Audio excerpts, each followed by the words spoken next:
বন্ধুরা, হাতে সময় খুব কম থাকলে একটা চটজলদি ব্রেকফাস্ট বা বিকেলে স্ন্যাক্স তোমরা বানিয়ে নিতে পারো। আমি রেসিপিটা তোমাদের সাথে শেয়ার করছি। তো এই যে একটু কড়াইতে একটু তেল দিয়ে আলু, পেঁয়াজ এবং কাঁচা লঙ্কা দিয়ে একটু ভেজে নিয়েছিলাম। তোমাদের কাছে বিন, গাজর বা সুইট কর্ন, কড়াইশুঁটি যার যা সবজি আছে দিতে পারো, অ্যাড করতে পারো। আমার ঘরে শুধু আলু পেঁয়াজ ছিল, তো আমি আলু পেঁয়াজ আর কাঁচা লঙ্কা ভেজে আর এই কেলগস কর্নফ্লেক্স দিয়ে এটাকে বেশ ভালো করে ভাজা ভাজা করে নিচ্ছি।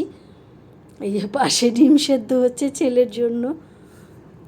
এটা বেশ ভালো মতন একটু কিছুক্ষণ, বেশিক্ষণ না, ওই 2-3 মিনিট একটু ভাজা ভাজা করে তারপরে এটাকে প্লেটের মধ্যে সার্ভ করে দিচ্ছি।